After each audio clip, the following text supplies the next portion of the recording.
नारायण लाल जी, गुप्ता जी,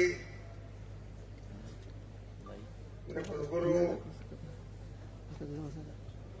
सुरेश कुमार अग्रवाल जी, उपस्थित सभी आचार्य, शिक्षकगण, वरिष्ठ अधिकारीगण, कर्मचारीगण,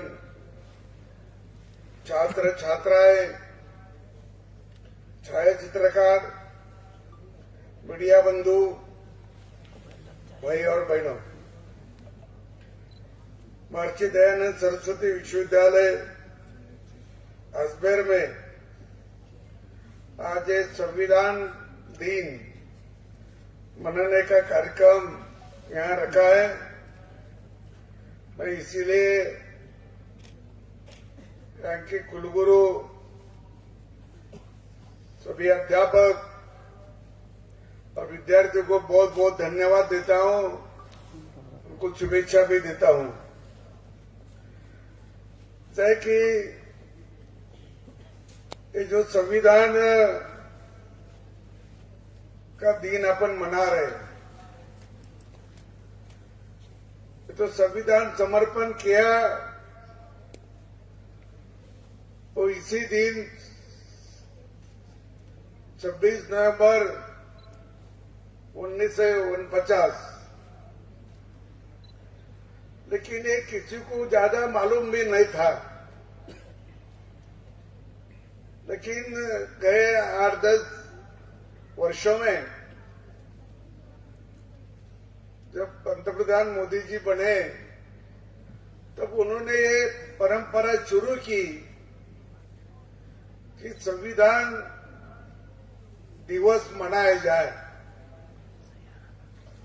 और अभी सभी और देश भर में ये संविधान दिन मनाया जाता है। आप उसका चित्र भी देखते हैं, आपके संविधान पार्क में भी उसका चित्र है। वो संविधान जब बाबा साहब आम्बेडकर ने भारत रत्न, तो उन्होंने उस समय के राष्ट्रपति डॉक्टर राजेंद्र प्रसाद को सुपुर्द किया। मैं उनका जो शब्द प्रयोग है उस पर बाद में आऊंगा। लेकिन ये संविधान समिति पहले तो बनी। समिति बोले तो संविधान में कौन कौन लोग चाहिए, तो उसकी चयन हो गई 1947 में। और ऐसा उस समय जो कुछ अपने देश में विधानसभा के सदस्य थे, 5 लोग जिसका नाम सजेस्ट करेंगे वो जो संविधान समिति होगी उसमें वो चयन जाएंगे। तो पहले शुरू में तो अपने जो सदस्य आए उनकी संख्या भी बहुत थी, क्योंकि अपना देश तब तक एकत्र था, एक था। तो उनकी संख्या जब सारे प्रदेश से आई तो प्रदेश से जो आने वाली संख्या थी वो बहुत ज्यादा ही थी। 300 कुछ संख्या थी। लेकिन जब 15 अगस्त 1947 में स्वतंत्र हुए, तब कुछ हिस्सा पाकिस्तान में गया तो अपनी संख्या भी कम हो गई और जो संख्या रही वो 299 रही, 299। फिर वह बाबा साहब अम्बेडकर जो पहले सभा पे आए थे वो तो उनका सभी महाराष्ट्र में था और महाराष्ट्र में ही उनका कार्यक्षेत्र था, उनका और रहने का ठिकान भी था। लेकिन बाबा साहब आम्बेडकर महाराष्ट्र से नहीं गए, जैसा कि अपने राजस्थान से भी चार सदस्य वो समिति में गए थे शुरू में। तो बाबा साहब आम्बेडकर कहां से गए? जो 5 एमएलए ने जिसका नाम का सुझाव करेंगे वही वो समिति में जा सकता था।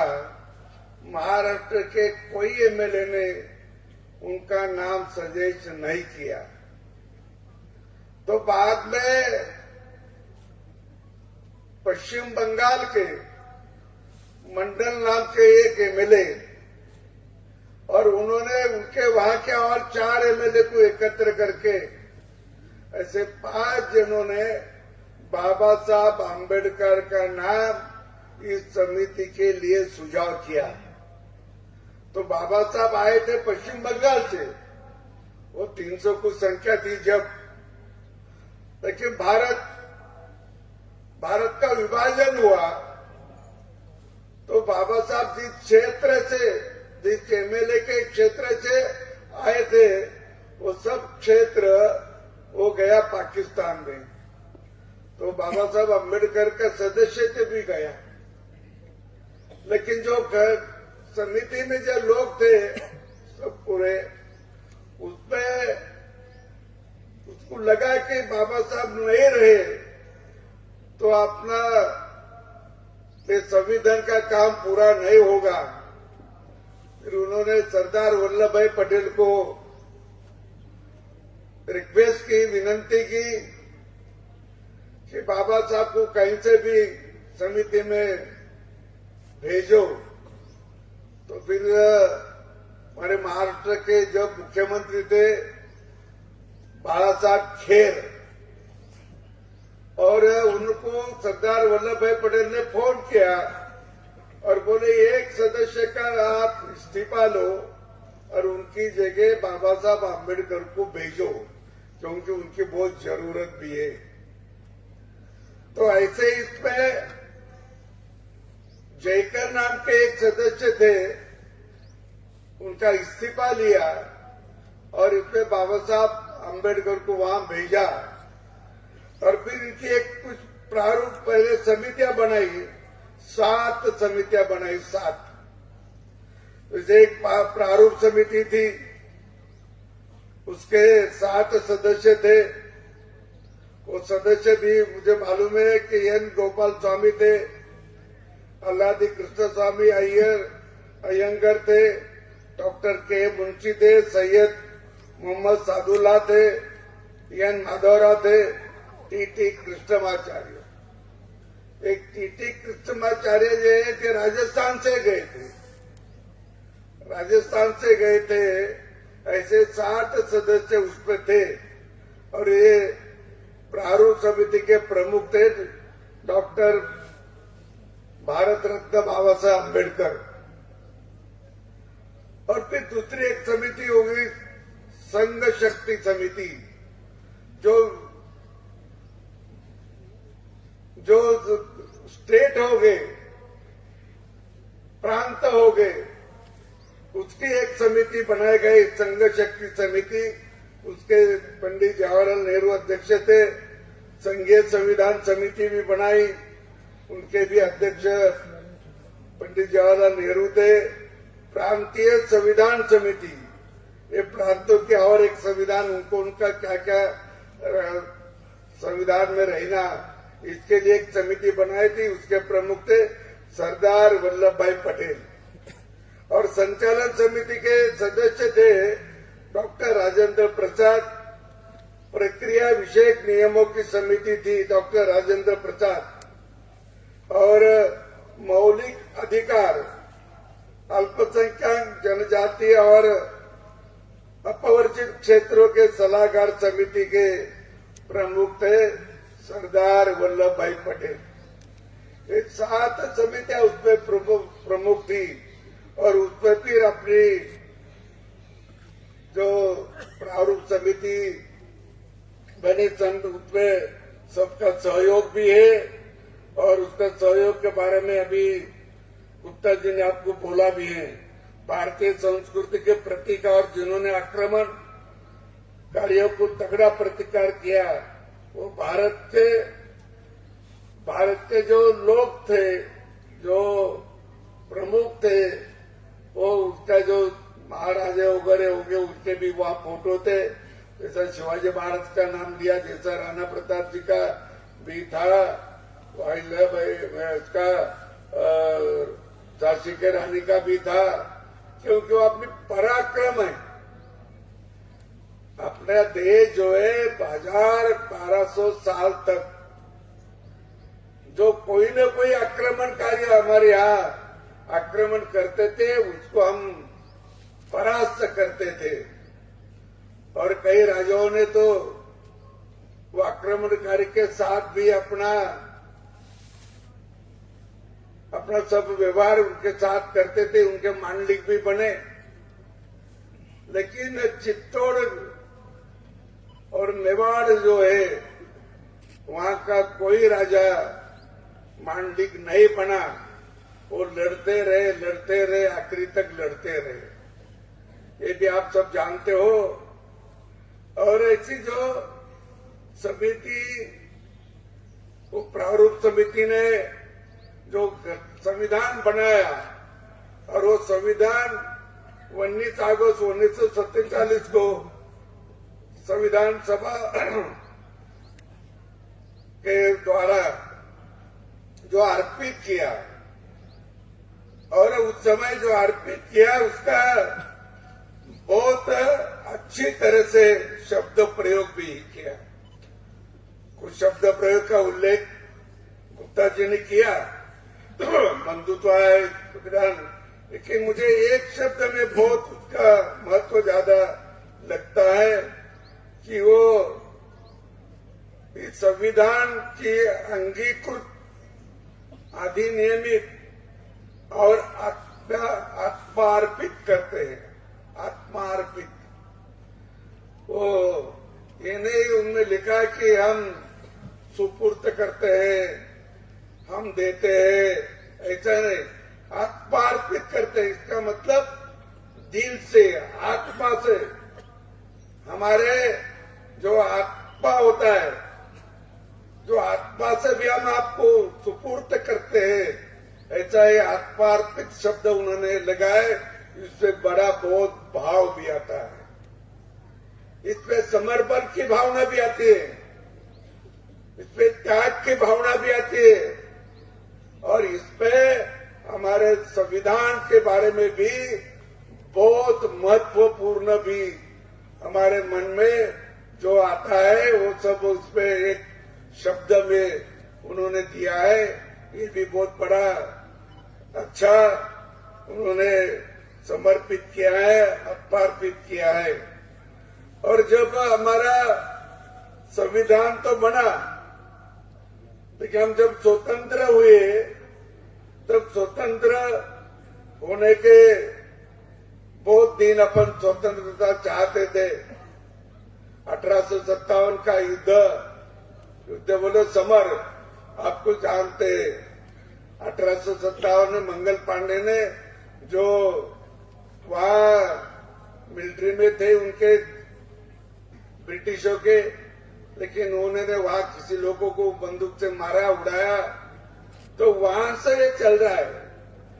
इसके पहले भी कुछ लोगों के मन में होगा, अपन स्वतंत्र होना करके, भारत स्वतंत्र होना करके, और भारत ये जो गुलाम बना, वो गुलाम देखिए बना, जिसका उल्लेख कल पंतप्रधान मोदी जी ने भी किया है।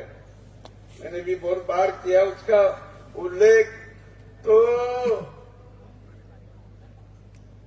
जो थॉमस मैकालो था, थॉमस मैकालो, वो यहाँ गवर्नर था, और वो बोला था कि 2 फरवरी 1835 पे जो भाषण किया था उन्होंने, तो भाषण में उन्होंने कहा था कि अपन भारत को ज्यादा दिन गुलाम नहीं बना सकेंगे। तो क्यों? तो भारत के लोगों में नैतिकता बहुत है, प्रामाणिकपना है, ईमानदारी है, एक दूसरों को मदद करने की इच्छा शक्ति भी है।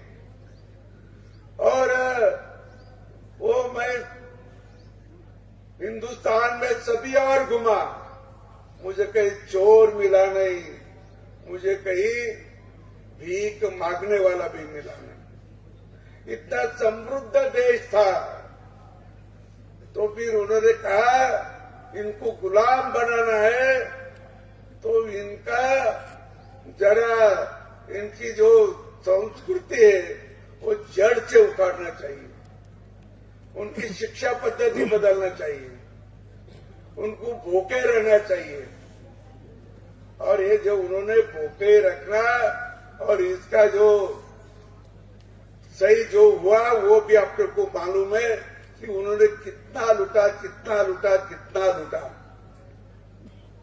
तो उसका एक उदाहरण भी महात्मा गांधी जी ने अहमदाबाद में एक भाषण दिया कोर्ट के सामने, और वो तारीख 23 मार्च 1922 की, 23 मार्च 1922 को महात्मा गांधी ने खुद बोला, अंग्रेजों ने हमें इतना लूटा, हमारे पास कोई रखा नहीं।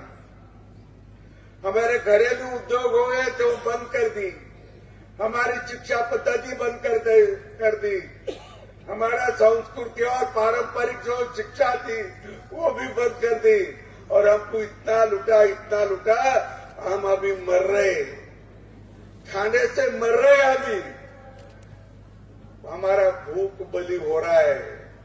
ये महात्मा गांधी का 1922 का भाषण है, और 1835 का वो लॉर्ड मैकलो का भाषण है। कल उन्होंने इंग्लैंड में किया वो कि उसके पास, भारत के पास समृद्धि बहुत है, वहां कहीं भीख मांगने वाला नहीं, कोई नहीं। तो इतना हमको लूटा, हमारे पास जो तो लेके गए उतना नहीं, तो हमको ज्यादा लूटा, और इतना लूटा हमारे पास कोई रखा नहीं। हमारी जमीन कम कर दी, सब कम कर दिए, टैक्स बढ़ाए वगैरह, सब आपको मालूम है। ऐसा जो चल रहा था बहुत दिनों से, तो मंगल पांडे के ओर से वो ध्यान में आ गया कि इस देश में अभी स्वतंत्र की मांग हो रही है, और स्वतंत्र के लिए लोग अभी रास्ते पे उतर रहे हैं। और आपको मालूम होगा कि या कलकत्ता का एक उन्मत्त न्यायाधीश, उसका नाम है किंग्स फोर्ड उसका नाम है। तो उन्होंने शिक्षा दी बहुत लोगों को, और छोटे छोटे बच्चों को भी क्या शिक्षा दी कि इनके कपड़े उतारो और उनको पीटो। एक छोटे बच्चे को ऐसी शिक्षा देने के बाद वहां के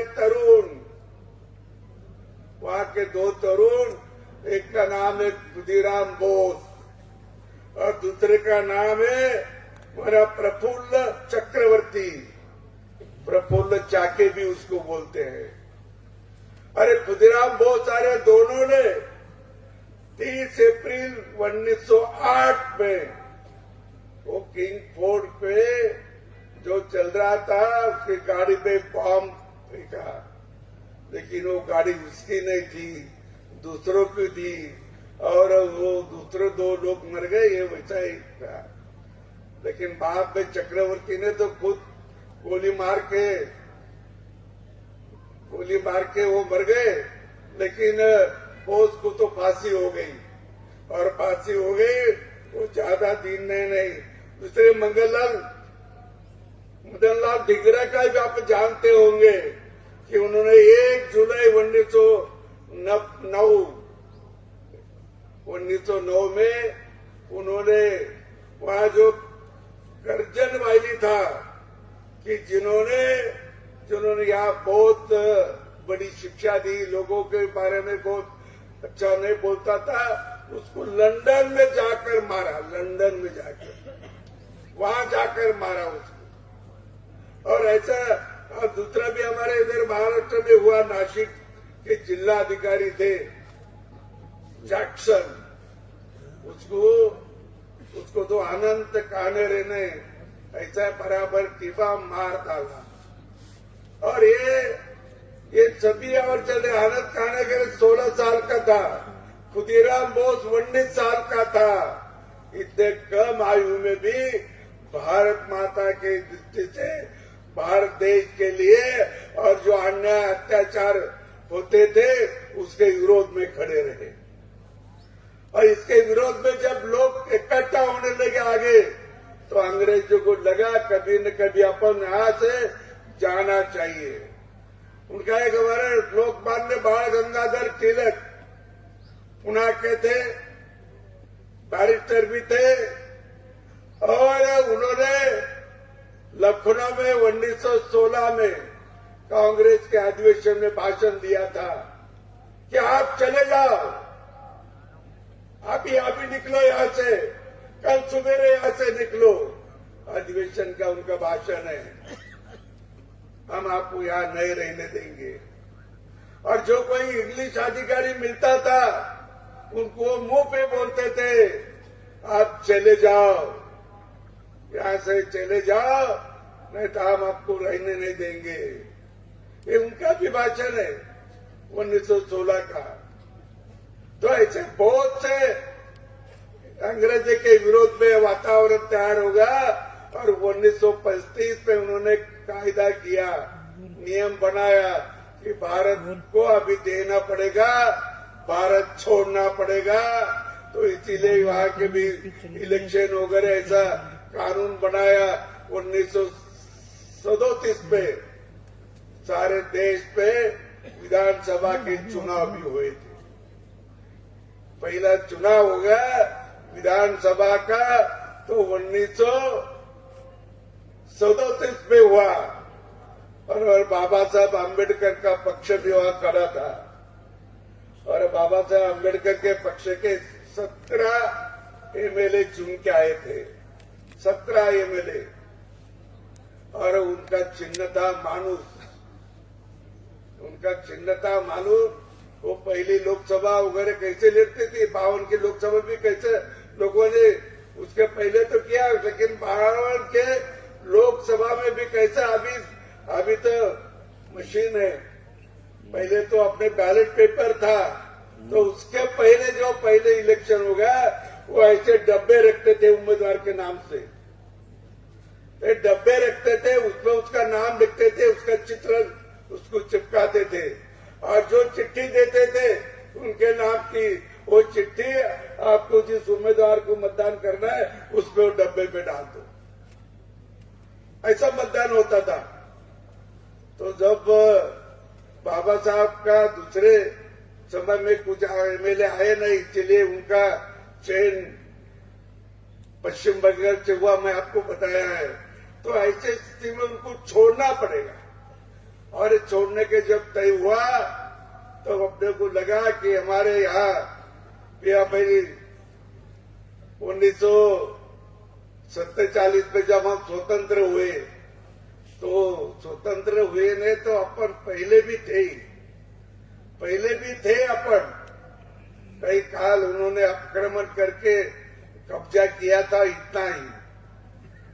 और इसमें जब स्वतंत्र हुए तो बहुत, जब 2 राष्ट्र बने, 2 राष्ट्र बनने का तो कोई सवाल नहीं था। महात्मा गांधी भी बोल रहे थे कि मेरे शिव से विभाजन होगा, मेरे विभाजन नहीं होगा, ये भी बोलते थे, और सभी ने बोला था। और मुझे याद है कि उन्होंने 1930 में लाहौर में कांग्रेस का अधिवेशन हुआ था, उसने ठराव पारित किया। क्या ठराव था? ये अखंड भारत का ठराव था। हम अब भारत को बंटने नहीं देंगे, हम भारत को अखंड रखेंगे, ये ठराव कांग्रेस के अधिवेशन में पास हुआ और वो तारीख है 26 जनवरी। बाद में अपन 26 जनवरी का दिन जो मनाते हैं ना, 26 जनवरी का, तो वहां से वो उसका, मैं तो 26 जनवरी कोई ऐसा दिन नहीं था ध्यान में रखने तरीका, लेकिन 26 जनवरी प्रजासत्ताक दिन जो आया तो उन्होंने 1929 में जो अधिवेशन ने ठहरा किया था वो तारीख थी 26 जनवरी। और इसीलिए 26 जनवरी को हर साल 31, 32, 33, 2-4 साल भी उन्होंने वो मनाते थे अखंड भारत का दिन। और बाद में अखंड भारत नहीं रहा, लेकिन 26 जनवरी के ध्यान में थी तो वो प्रजासत्ताक दिन बना दिए 26 जनवरी का। और ऐसी स्थिति में अपना जो विभाजन हुआ, अपना देश बना, संविधान बना, और संविधान में तो सारी व्यवस्था है, देश कैसा चलना, समाज का कैसा चलना, वो संविधान के 29 कलम में तो है अपने को स्वातंत्र दिया, हमके भाषा स्वतंत्र है, लिखन स्वतंत्र है, भाषण करने का भी स्वातंत्र है।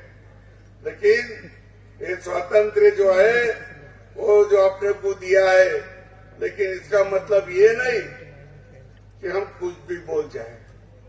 आप लिख सकते, आप बोल सकते, भाषण कर सकते, लेकिन ये स्वातंत्र आपको जरूर मिला है। लेकिन इसका मतलब ये नहीं कि आप अपन किसी को गाली गलौज करना, आप किसी को किसी की इज्जत निकालना, आप किसी का अपमान करना, ये उसका अर्थ नहीं है। लेकिन लोग करते हैं, संविधान हाथ में लेकर भी करते हैं। अरे संविधान में कहा दिया, संविधान के आपको अधिकार दिया है, लेकिन ऐसा अधिकार नहीं दिया गाली गलौज करने का, अपमान करने का। तो ये तो अधिकार नहीं दिया संविधान में, तो भी लोग करते, वो गलत करते हैं, संविधान के खिलाफ करते हैं। और कोई लोग ये भी बोलते कि हम संविधान नहीं बदल देंगे, संविधान नहीं बदल देंगे। कहाँ बदला संविधान? कौन बदला संविधान? संविधान बदलने का सवाल नहीं। संविधान के बाबा साहब आम्बेडकर ने लिखा है कि काला न रूपा, आगे चलकर काला न रूप इसमें बदल हो सकता है, और जो जो आवश्यक बदल होगा वो तो करना ही चाहिए, वो उसमें ही लिखा है। उसको करके अपने काला रूप बहुत बार संविधान में चेंजेस भी हो गए, कुछ जोड़ा भी गया है, और ऐसे इस पे संविधान में अपने भारत का जो संविधान है वो बहुत बड़ा और बहुत मन लगा से, और बहुत राष्ट्र का विकास के लिए, राष्ट्र की एकी के लिए, राष्ट्र की मजबूती के लिए, और सब भारत के भारतवासियों को उनका सब अधिकार मिलने के लिए ये जो संविधान बना है, अधिकार तो है ही। और उसमें आपने देखा भी होगा, एक बात मैं और बोलूंगा, आपको सबको याद है 370 कलम, 370 कलम जब लगाए, 1954 या 53 में भी लगाए हो, तो क्यों लगाई? तो जब कश्मीर भारत में विलीन हुआ, सही बोले तो भारत में विलीन होने का थोड़ा देर लगा, ये बात सही है। लेकिन वहां का जो लोग थे, उनके जो लीडर थे शेख अब्दुल्ला, ये तो वहां के जो राजा थे हरि सिंह, उनके यहाँ से एक स्कूल में मास्टर था, वो सैलरी भी लेता था महाराष्ट्र से। लेकिन उन्होंने कहा कि यहाँ की लोक संख्या तो ज्यादा अपनी है, अपन यहाँ कुछ भी कर सकते हैं। महाराज को हटा दे सकते हैं, महाराज को वहां से हटाया भी, उनको मुख्यमंत्री भी बात में किया, लेकिन उन्होंने पंडित जी से आग्रह किया था कि कश्मीर को जरा अलग हमारा संविधान रहना चाहिए। फिर केंद्र के पास क्या रहा? केंद्र के पास रहा मिलिट्री, पोस्ट ऑफिस, रेलवे, आर्थिक, तो ये केंद्र के पास रहा, बाकी कुछ नहीं। सारा पैसा भारत सरकार ये कश्मीर को चलाने के लिए देते थे। वहां टैक्स भी नहीं था, वहां के लोग टैक्स नहीं देते थे। भारत सरकार ही उन्हीं का सब खर्चा करते थे, और उन्हीं के जो भारत सरकार के पैसों से जो पुलिस के लिए जो पिस्तौल भी खरीदी करते थे, ये पिस्तौल भी कभी कहां जाते थे पता भी नहीं लगता था, पता भी नहीं लगता था। पैसा भारत सरकार का, पिस्तौल करेगा कश्मीर के यहाँ, और कश्मीर के लोग, वहां के जो लोग थे वो स्वतंत्र बोलते थे। वो बोलते थे कि हम अलग है, हमारा कानून अलग है। और इसीलिए तो श्यामा प्रसाद मुखर्जी ने सत्याग्रह किया। कश्मीर पे जाना तो पासपोर्ट लेकर जाना था। कश्मीर तो भारत का हिस्सा था, भारत का पूरा हिस्सा कश्मीर था, तो भी ये 370 के कानून से वहां जाने के लिए पासपोर्ट लगता था। वहां का जो मुख्यमंत्री था वो स्वयं को पंतप्रधान कहता था, और वहां की जो कानून थी वो उनकी अलग घटना बोलते थे, अलग संविधान बोलते थे। ये हमारा अलग संविधान है। श्यामा प्रसाद मुखर्जी ने तय किया कि हम कश्मीर पे जाएंगे, हम नहीं मानेंगे। एक देश पे दो विधान, संविधान, एक देश पे दो प्रधान, एक देश पे दो निशान, हम नहीं मानेंगे।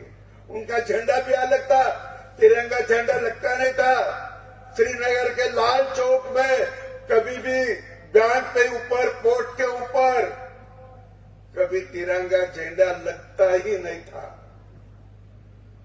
तो 1992 में जब मुरली मनोहर जोशी ने यात्रा निकाली, और वहां आज के पंतप्रधान नरेंद्र भाई मोदी जी वहां उनके साथ थे, वो साथ गए और उन्होंने वहां तिरंगा झंडा फहराया। पहली बार 1992 में वहां तिरंगा झंडा लगाया, पहली बार। हमारे देश पे तो कुछ नहीं, लोग जानते थे, ठीक है, कुछ ये नहीं। अरे हमारा गोवा प्रदेश, गोवा भारत में कब विलीन हुआ? 1961 में। इतने दिन क्यों नहीं हुआ? जब भी वो हमारे वहां के जनसंख्या संघ के बहुत लोगों ने, हमारे खासदार भी रहे थे जगन्नाथ नाथ जोशी, वो कर्नाटक केसरी भी उनको बोलते थे, उन्होंने सत्याग्रह किया, उनके साथ बहुत लोग गए। रामायण का जिन्ना अच्छा संगीत दिया वो सुधीर फड़के भी वहां थे। तो ऐसे लोगों ने सत्याग्रह किया, बहुत सत्याग्रह किया, बहुत लोग जेल में गए। बाद में 1961 में गोवा भारत में विलीन हुआ। क्यों इतने दिन लगे भाई? ऐसा कश्मीर का भी ऐसा है। और कश्मीर का पीओके का कैसा निर्माण हुआ? जब 22 अक्टूबर 1947 जो है पाकिस्तान ने आक्रमण किया। जब विलीन नहीं हुआ था तो पाकिस्तान ने आक्रमण किया। स्वातंत्र के बाद केवल 6 हफ्ते में, और उन्होंने उनकी मिलिट्री ने आक्रमण किया, और उन्होंने आक्रमण करते करते करते करते वो बारामुल्ला एक जिला है, उसमें 14,000 लोक संख्या थी, 12,000 मार डाले, अत्याचार किया, बलात्कार किया, बहुत बलात्कार किया। और वहां से वो आगे शटन तक आ गए। तो हमारे हरि सिंह राजा के वो पंतप्रधान थे महाजन, वो लाहौर के हाई कोर्ट के जज भी रहे। लाहौर के वो महाजन गए थे पंडित जवाहरलाल नेहरू के घर में और बोले कि हमको मिलिट्री दो, हमको मिलिट्री दो। जवाहरलाल नेहरू ने उसको बहुत झापा, बहुत उसको गाली कर, बहुत उसको अपमान भी किया।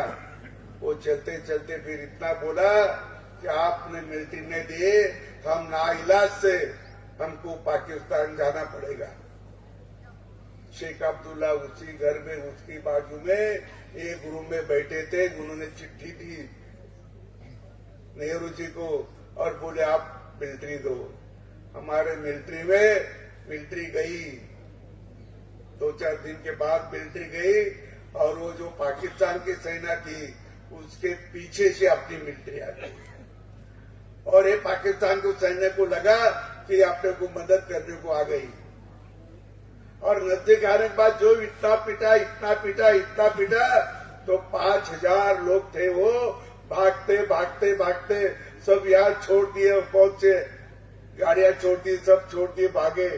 और वहां तक हम खदेड़ दिया और हमारा लॉर्ड माउंटबेटन था यार। तीनों मिलिट्री के तीनों का भी प्रमुख था लॉर्ड माउंटबेटन। उन्होंने बोला आगे मत जाइए। वो तार भेजी अपने मिलिट्री के लोगों को, आगे मत जाओ। और जहां रुके वो लाइन ऑफ कंट्रोल। और उसका जो पहलोर भाग रहा वो पीओ के बोल तो काश्मीर व्याप्त, पाक व्याप्त कश्मीर, और वो उधर ही रहा भी। और उससे क्या क्या अपने को तकलीफ हुई आप सब जानते हैं। सभी हमारे पास जो आक्रमण होते हैं उधर से होते हैं, जो सब लोग आते हैं उधर से आते हैं। और इससे आप वो जो पीओ के बनने का जो पाप है वो तो लॉर्ड माउंटबेटन का है, पंडित जी को भी मालूम था।